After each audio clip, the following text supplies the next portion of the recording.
Good morning students. हम previous class में पढ़ रहे थे कि बोर की जो अवधारणाएं थी उसके द्वारा त्रिज्या कैसे निकालते हैं। अब मैंने आपको कुछ क्वेश्चंस दिए थे त्रिज्याओं पे। आर बराबर हमारा फॉर्मूला क्या आया था? आर बराबर हमारा फॉर्मूला आया था 0.529 into n square upon Z angstrom, ये आया था। फिर हमने कुछ शर्तें पढ़ी थी, केस पढ़े थे कि जब n कांस्टेंट हो फिर z कांस्टेंट हो, जब दोनों में से कोई भी कांस्टेंट ना हो तब क्या होगा। अब देखिए उनके ऊपर आधारित क्वेश्चंस देखते हैं। मैंने आपको प्रीवियस क्लास में क्वेश्चन दिए थे, हाइड्रोजन की द्वितीय एवं तृतीय कक्षाओं का अनुपात। वहाँ पर मैंने बोला था z क्या है, परमाणु क्रमांक, और n क्या है आपका कौन सी क्लास है, कक्षा।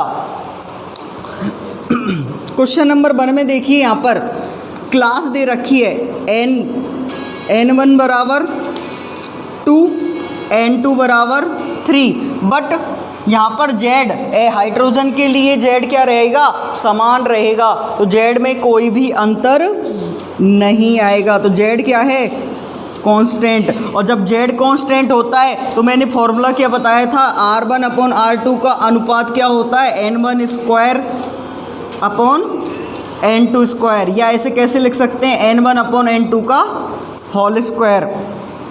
तो क्या लिख सकते हैं अपन, r1 अपॉन r2 बराबर 2 अपॉन 3 का होल स्क्वायर बराबर 4/9। इसे कैसे लिख सकते हैं, 4:9। तो हम ये लिख सकते हैं कि उनकी त्रिज्याओं का अनुपात क्या होगा, 4:9 होगा। नेक्स्ट क्वेश्चन देखते हैं हीलियम और लिथियम का। हीलियम और लिथियम का क्वेश्चन देखिए। हीलियम और लिथियम यहाँ पर द्वितीय कक्षा, ध्यान रखना यहाँ पर दोनों की ही द्वितीय कक्षा है। दोनों की ही जब द्वितीय कक्षा है तो n मतलब कौन सी कक्षा है, द्वितीय। ये क्या है आपकी कांस्टेंट, ये क्या है कांस्टेंट। दोनों ही हीलियम के लिए भी द्वितीय है और लिथियम के लिए भी द्वितीय है, तो दोनों के लिए n1 n2 का मान क्या है, 2, तो ये क्या हो जाएगा कांस्टेंट। इधर z1 या z1 लिख लो, या हाँ ये लिख सकते हैं He प्लस का मान 2, क्योंकि हीलियम का परमाणु क्रमांक कितना होता है, 2, Li प्लस 2, इसका मान क्या होगा 3, क्योंकि लिथियम का परमाणु क्रमांक क्या होता है 3। अब जब मैंने बताया था n कांस्टेंट होता है, जब r1 अपॉन r2 का जो अनुपात होता है वो क्या होता है, z2 अपॉन z1। अब z2 क्या है यहाँ पर 3, z1 क्या है 2, तो r1 अपॉन r2 का अनुपात जो होगा वो क्या होगा, 3:2 होगा। ये बात समझ में आ गई। नेक्स्ट क्वेश्चन है इसमें कि हीलियम। अब देखो यहाँ पर तो पहले मैंने क्या लिया था, z को कॉमन लिया था कि सिर्फ हाइड्रोजन की पूछी थी। यहाँ पर मैंने क्या ले लिया, क्लास को कॉमन ले लिए कि ओनली सेकंड क्लास पूछ ली और 2 आपको परमाणु दे दिए। यहाँ पर क्या है, यहाँ पर हाइड्रोजन की प्रथम कक्षा और हीलियम की द्वितीय कक्षा, दोनों में से कुछ भी कॉमन नहीं है। जब दोनों में से कुछ भी कॉमन या कांस्टेंट नहीं होता तो मैंने आपको फॉर्मूला बताया था, उसके लिए क्या होता है r1 अनुपात r2 क्या होगा, n1 अपॉन n2 का whole square z2 upon z1, यही होगा। अब यहाँ पर n1 क्या है, n1 बराबर पहली क्लास किसके लिए, हाइड्रोजन के लिए। किसके लिए, हाइड्रोजन के लिए।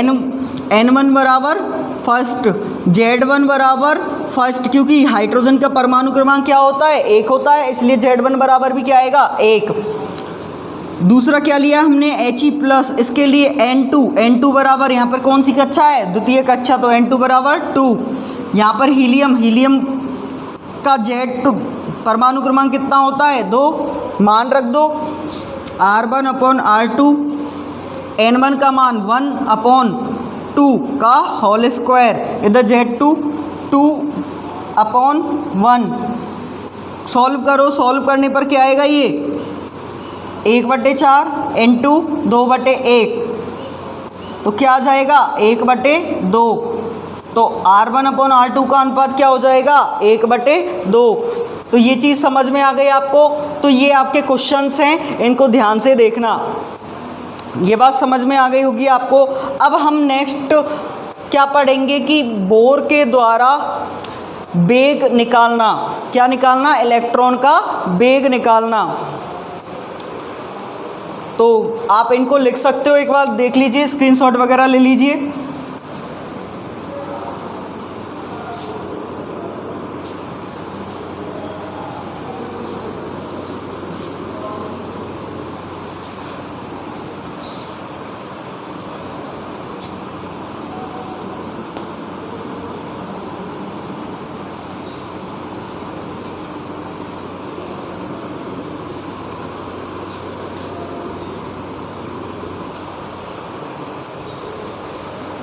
तो हम क्या लिख सकते हैं? बोर की एनवी कक्षा में इलेक्ट्रॉन का वेग, इलेक्ट्रॉन का वेग, बोर की एनवी कक्षा में इलेक्ट्रॉन का वेग। और वो किससे निकालेंगे हम? वही सेम बोर की प्रथम अवधारणा और द्वितीय अवधारणा से। तो देखिए प्रथम अवधारणा क्या होती है? JD square upon R equal M B square, यही तो होती है प्रथम अवधारणा, समीकरण 1। बोर की द्वितीय अवधारणा क्या होती है? एम बी आर बराबर एन एच अपॉन 2 पाई, समीकरण नंबर 2, प्रथम अवधारणा से और द्वितीय अवधारणा से।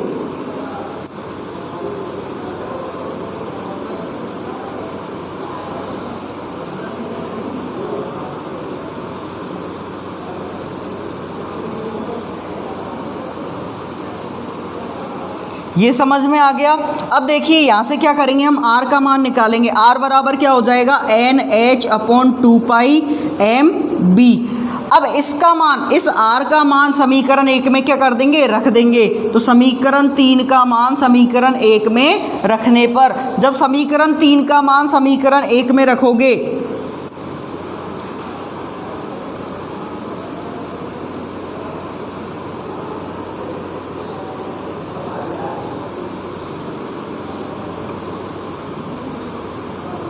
तो देखो क्या होगा, जेडी स्क्वायर अपॉन आर की जगह ये पूरी वैल्यू रखनी है, तो क्या रखेंगे? एन एच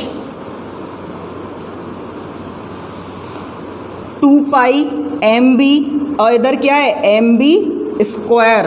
अब देखिए इसको सॉल्व करते हैं, तो क्या होगा? JD square upon N H,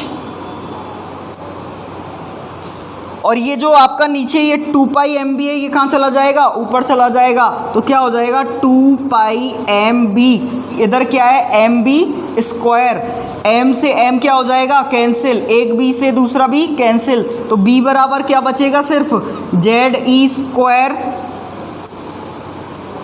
2 pi upon N h. अब यहाँ पर देखिए ये क्या आ रहा है? बी बराबर 2 पाई ई स्क्वायर अपॉन एच, और इधर जेड अपॉन एन। ये क्या आ रहा है? Z upon N. मैंने बोला था कि जेड और एन ही क्या होते हैं? वेरिएबल्स होते हैं मोस्ट ऑफ ऑल। 2 क्या है? कांस्टेंट। पाई क्या है? कांस्टेंट। ई का मान हमें पता है फिक्स होता है।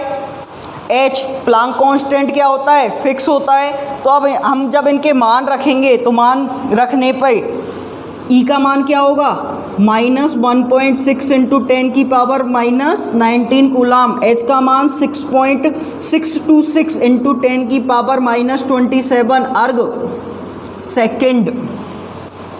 ये रखेंगे। जब इनका मान ये रखेंगे तो यहाँ पर क्या आएगा?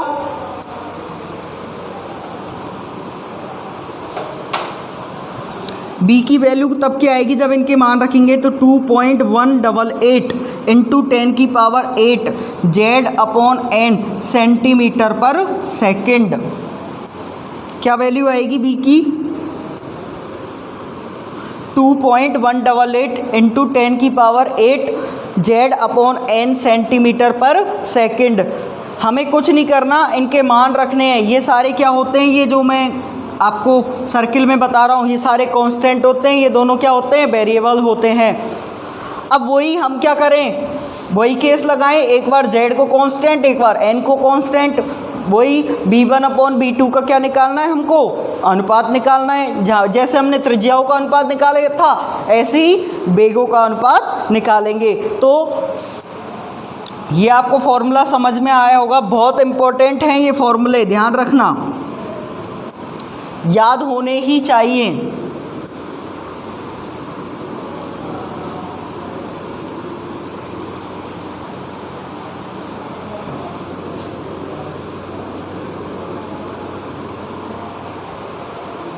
देखो केस फर्स्ट में आप किसको कांस्टेंट करोगे, जेड को कांस्टेंट करोगे। जब जेड कांस्टेंट है, जेड क्या है, नियत है, तो आपका बी जो होगा 1 किसके प्रोपोर्शनल हो जाएगा, एन के प्रोपोर्शनल हो जाएगा। तो B1/B2 इक्वल क्या हो जाएगा, N2/N1। क्या हो जाएगा, N2/N1। नेक्स्ट केस सेकंड, यदि आपका n क्या हो जाए, कांस्टेंट हो जाए, n क्या हो जाए, कांस्टेंट हो जाए, तो जो आपका b होगा वो किसके प्रोपोर्शनल हो जाएगा, z के। तो B1/B2 इक्वल क्या हो जाएगा, Z1/Z2। ये आपको समीकरण याद होने चाहिए, ये क्या होने चाहिए, याद होने चाहिए।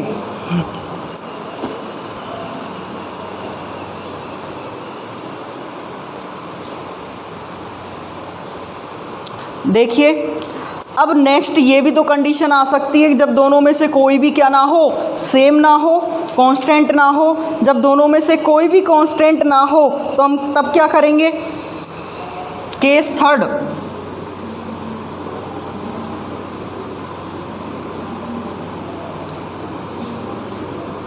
यदि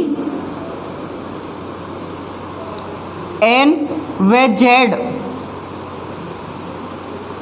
not equal to constant, constant ना हो, नियत ना हो, दोनों में से कोई भी कांस्टेंट ना हो, तो जब दोनों में से कोई भी कांस्टेंट नहीं होगा तो B1/B2 का अनुपात जो आएगा वो क्या आएगा, Z1/Z2 और N2/N1। ये किसका अनुपात आएगा, B1/B2 का। ये बात समझ में आ गई होगी आपको।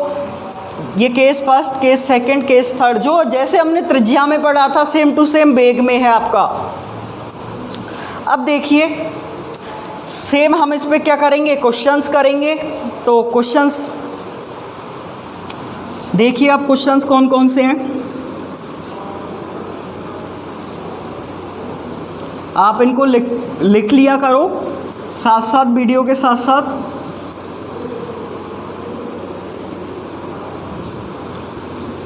और डेली थोड़ा थोड़ा डेली पुराना वाला भी रिवाइज करते रहना, क्योंकि ऐसा होता है हम नया पढ़ते जाते हैं पुराना भूलते जाते हैं। तो उसको थोड़ा थोड़ा डेली रिवाइज करते रहोगे तो पूरी रिदम बनी रहेगी, आपको पता रहेगा शुरू से लेके लास्ट तक चैप्टर में क्या चला है। तो देखिए आप क्वेश्चन नंबर फर्स्ट क्या है, वो भाई हाइड्रोजन परमाणु में द्वितीय व तृतीय कक्षा में इलेक्ट्रॉन के वेगों का अनुपात क्या होगा। क्या पूछा है, हाइड्रोजन की द्वितीय एवं तृतीय कक्षा में इलेक्ट्रॉन के वेगों का अनुपात क्या होगा। क्वेश्चन नंबर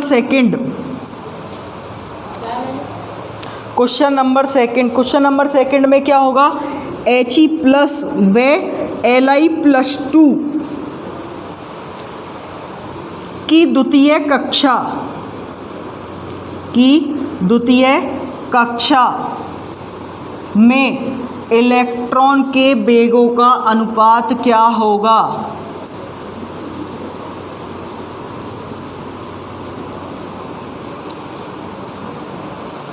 आपको समझ में आ रहा है ना ये। अब देखो हमने पहले तो पढ़े थे त्रिज्या पढ़ी थी, अब हम क्या पढ़ रहे हैं, वेग पढ़ रहे हैं। तो अंतर कुछ भी नहीं है, सेम चीज़ें हैं, बस फॉर्मूला अंतर है। वहाँ पे फॉर्मूला कुछ अलग था, वो किसी और चीज़ पे डिपेंड कर रही थी, ये किसी और पे डिपेंड कर रहे हैं। वो डिपेंड कर रहे थे n² पर, ये डिपेंड कर रहे हैं z/n पर। नेक्स्ट क्वेश्चन देखिए, HE प्लस व BE प्लस 3, HE प्लस व BE प्लस 3 की द्वितीय व तृतीय कक्षा में इलेक्ट्रॉन के वेग का अनुपात क्या होगा?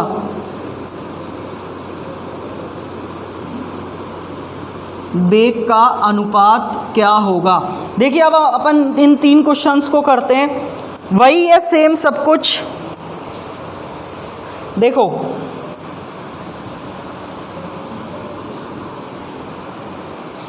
क्वेश्चन नंबर फर्स्ट में हमको क्या दिया हुआ है, हाइड्रोजन परमाणु और द्वितीय और तृतीय कक्षा। जब एक ही परमाणु दिया हो तो ध्यान रखना Z क्या होता है, कांस्टेंट होता है। और जब Z कांस्टेंट होता है तो मैंने बताया था B प्रोपोर्शनल क्या होता है, 1/n। तो B1/B2 का अनुपात क्या होगा, N2/N1। N2 क्या है इसके लिए, तृतीय कक्षा, N1 क्या है, द्वितीय कक्षा। तो क्या हो जाएगा, 3:2। समझ में आया? क्वेश्चन नंबर सेकंड में देखिए, जब यहाँ पर 2 अलग अलग परमाणु दिए हुए हो तो वहाँ पर Z कांस्टेंट नहीं होता, और जो अलग अलग परमाणु है लेकिन दोनों की ही एक ही कक्षा है। कौन सी कक्षा, द्वितीय कक्षा। द्वितीय कक्षा में इलेक्ट्रॉन का वेग पूछा है, मतलब दोनों की द्वितीय कक्षा है, तो ये द्वितीय कक्षा क्या हो गई, कॉमन मतलब कांस्टेंट। तो यहाँ पर कांस्टेंट क्या है, n कांस्टेंट है। जब n कांस्टेंट होता है तो B1/B2 का अनुपात क्या होता है, N1/N2। और कौन सी n कांस्टेंट होता है जब क्या होता है, Z1/Z2। यहाँ पर Z1 क्या है, He प्लस, He का परमाणु क्रमांक क्या होता है, 2। Li + 2, Li का परमाणु क्रमांक क्या होता है, 3। तो B1/B2 का वेग क्या हो जाएगा, 2:3। समझ में आया? नेक्स्ट क्वेश्चन देखिए, हीलियम व बेरिलियम की द्वितीय एवं तृतीय कक्षाओं में इलेक्ट्रॉन का वेग। अब यहाँ पर देखो हीलियम की तो द्वितीय है, बेरिलियम की तृतीय कक्षा है। अब इनका अनुपात कैसे निकालेंगे सर? तो देखो कैसे निकालेंगे, जब हमको कुछ भी कॉमन नहीं दिया हो तो मैंने आपको फॉर्मूला लिखाया था, B1/B2 बराबर क्या होगा, N2/N1 और Z1/Z2। ये फॉर्मूला होगा, मान रखो। तो N1 मतलब He के लिए हम क्या लेंगे, N1 और Z1। तो He के लिए जब N1 और Z1 लेंगे तो He के लिए कक्षा कौन सी है, द्वितीय कक्षा, तो N1 = 2। He का परमाणु क्रमांक कितना होता है, 2। N2 क्या है यहाँ पर, बेरिलियम के लिए कौन सी कक्षा दी हुई है, तीसरी, तो थर्ड। N2 = 3। Z2 बेरिलियम का परमाणु क्रमांक कितना होता है, 4। तो यहाँ पर Z2 बराबर क्या आ जाएगा, 4। अब यहाँ पर इसके क्या रख दो, मान रख दो। तो यहाँ पर देखो क्या है, N2/N1 मतलब 3/2। Z1/Z2, Z1 क्या है, 2, Z2 क्या है, 4, 2/4। अब देखो 2 से तो 2 कट जाएगा और बचेगा क्या, 3:4। तो वेगों का अनुपात क्या हो जाएगा, 3:4 हो जाएगा। ये बात समझ में आ गई होगी आपके। तो देखिए ये समझ में आ गया आपके। अब नेक्स्ट देखते हैं अपन, वेग और त्रिज्या में संबंध। क्या, वेग और त्रिज्या में संबंध। अब तक तो मैंने बताया था कि बोर मॉडल की nवीं कक्षा की त्रिज्या निकालना, फिर उसके बाद मैंने बताया था कि बोर मॉडल में की nवीं कक्षा में इलेक्ट्रॉन का वेग निकालना। अब मैं बता रहा हूँ कि बोर के द्वारा जो त्रिज्या और वेग दिए गए थे उन दोनों में क्या रिलेशन होता है।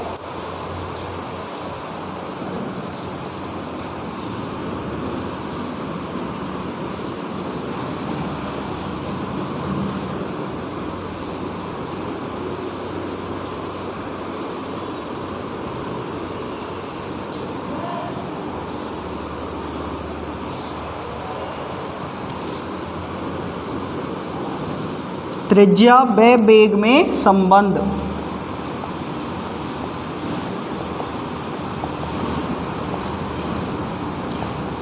देखो इस संबंध के निकालने के लिए हम कुछ कंडीशंस लेते हैं। कंडीशंस कैसी लेते हैं कि हम z को कांस्टेंट करते हैं। किसको कांस्टेंट करते हैं? z को।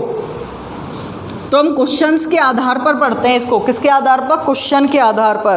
तो हम लिखते हैं कि हाइड्रोजन परमाणु की किन्हीं भी दो कक्षाओं का अनुपात 4:9 है, तो इन्हीं कक्षाओं के वेग का अनुपात क्या होगा? क्या? हाइड्रोजन परमाणु की किन्हीं भी दो कक्षाओं का अनुपात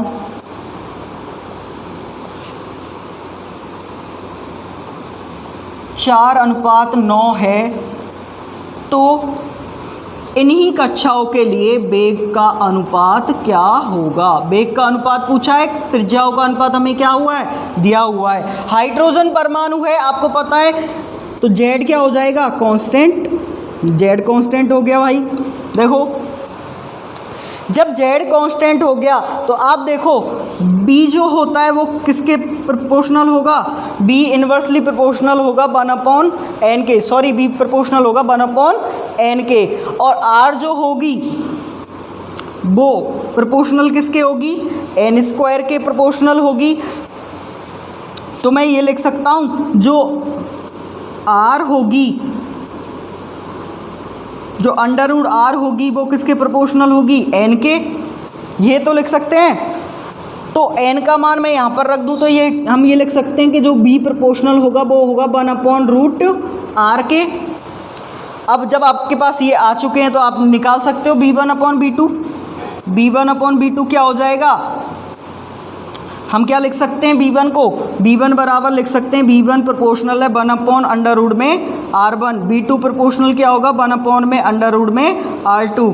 समीकरण 1 का समीकरण 2 में भाग देने पर, जब समीकरण 1 का समीकरण 2 में भाग दोगे तो क्या आएगा? r2/r1 इस पर अंडर रूट। क्या आएगा? r2/r1 इस पर अंडर रूट। कैसे आएगा? देखो जब मैं इसमें इसका भाग दूंगा तो आपको पता है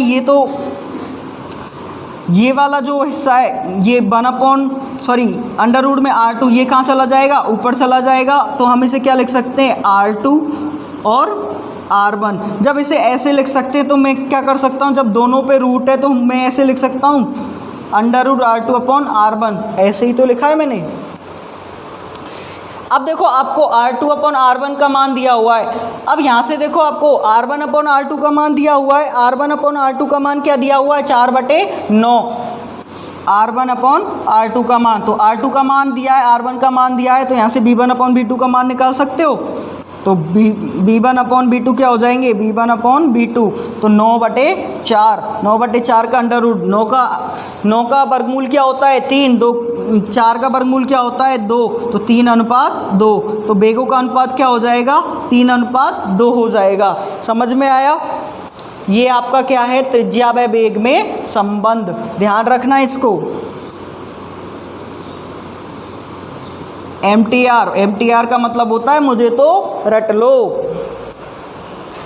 अब देखिए हम निकालेंगे बोर के nवीं कक्षा में इलेक्ट्रॉन की ऊर्जा।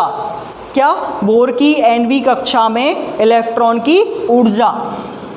अब तक हमने क्या निकाला? त्रिज्या निकाली। त्रिज्या के बाद वेग निकाला। वेग के बाद हमने त्रिज्या वेग में संबंध देखा। उसके बाद हम क्या निकालेंगे? बोर की nवीं कक्षा में इलेक्ट्रॉन की ऊर्जा।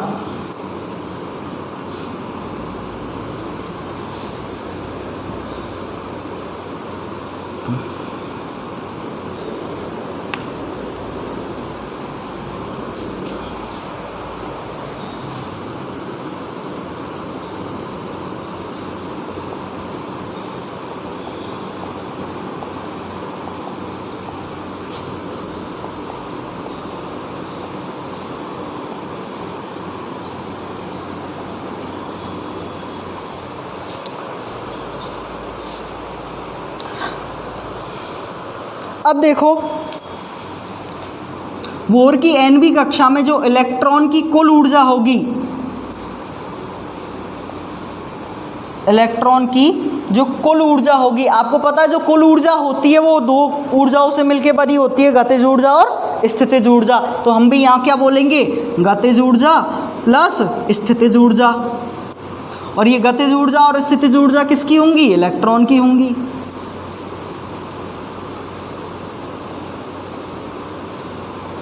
ये चीज़ समझ में आ गई। अब देखिए यहाँ से गतिज ऊर्जा को क्या बोलते हैं, काइनेटिक एनर्जी, जिसे मैं शॉर्ट में क्या लिख रहा हूँ, के काइनेटिक एनर्जी, गतिज ऊर्जा। इसका फॉर्मूला क्या होता है, हाफ mv²। क्या फॉर्मूला होता है, हाफ mv², समीकरण 1। और पोटेंशियल एनर्जी, स्थितिज ऊर्जा, पोटेंशियल एनर्जी का फॉर्मूला क्या होता है, ZE² अपॉन R। और यहाँ पर कौन सा साइन आता है, नेगेटिव साइन आता है। कौन सा साइन, नेगेटिव साइन आता है। अब ध्यान रखना, अपन क्या करेंगे, इन दोनों को ऐड कर देंगे, समीकरण 1 व 2 को जोड़ेंगे तो इलेक्ट्रॉन की कुल ऊर्जा आ जाएगी। तो क्या करेंगे, टोटल एनर्जी, क्या बोल सकते हैं हम, टोटल एनर्जी, TE लिख सकता हूँ, टोटल एनर्जी। टोटल एनर्जी क्या होगी आपकी, half mv² plus minus ZE² upon R। जब माइनस ZE², आपको पता है ये प्लस है ये माइनस है, प्लस माइनस अब मल्टीप्लाई होंगे, क्या हो जाएंगे, minus half mv² minus ZE² upon R। ये हो गया। अब ध्यान से देखिए, बोर की प्रथम अवधारणा से, कौन सी, बोर की प्रथम अवधारणा से,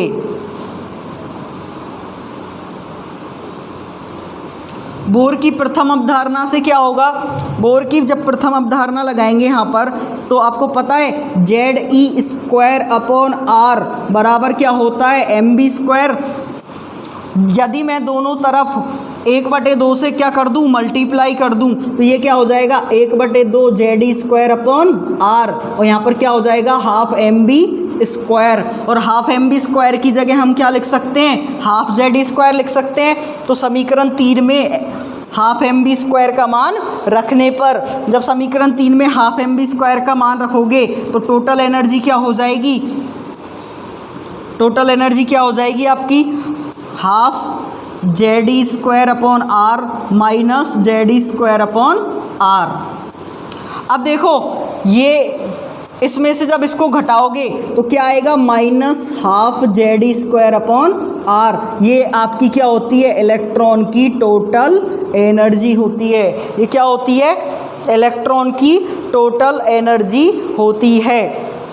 यहाँ पर जो नेगेटिव साइन है, ये नेगेटिव साइन किसको बताता है कि यहाँ पर इलेक्ट्रॉन और न्यूक्लियस के मध्य क्या पाया जाता है, आकर्षण बल पाया जाता है। ये नेगेटिव साइन किसके कारण होता है, आकर्षण बल के कारण। हम ये लिख सकते हैं ये नेगेटिव साइन किसके कारण, आकर्षण बल के कारण। और आकर्षण बल किसके मध्य होता है, इलेक्ट्रॉन व नाभिक के मध्य।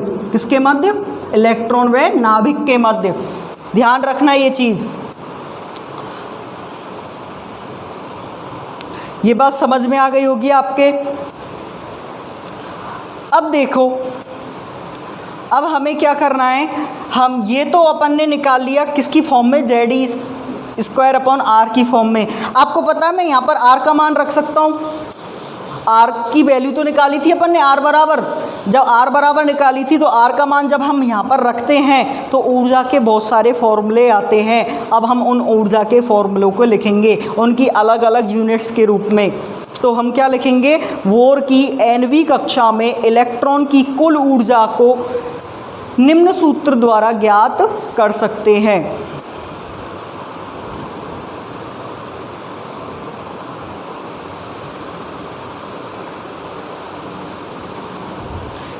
देखिए अब कुछ फॉर्मूले आपके बोर्ड पे लिखे हुए हैं। ये क्या है, बोर की nवीं कक्षा में इलेक्ट्रॉन की ऊर्जा, इसलिए मैंने क्या लिखा है, बोर की nवीं कक्षा मतलब n, ऊर्जा मतलब E, मतलब En, nवीं कक्षा में इलेक्ट्रॉन की ऊर्जा। अब ये एकल इलेक्ट्रॉनिक स्पीसीज सभी स्पीसीज पर क्या होगा, लागू होगा। अब ये फॉर्मूले अलग अलग क्यों आए, क्योंकि मात्रक के कारण। यहाँ पर इलेक्ट्रॉन वोल्ट मात्रक है, ईवी को क्या बोलते हैं, इलेक्ट्रॉन वोल्ट पर एटम।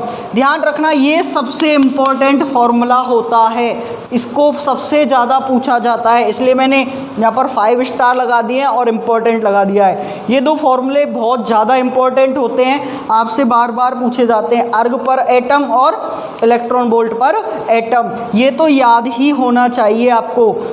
तो क्या लिखोगे, एनवी कक्षा में -13.6 इंटू Z²/n² इलेक्ट्रॉन वोल्ट पर एटम।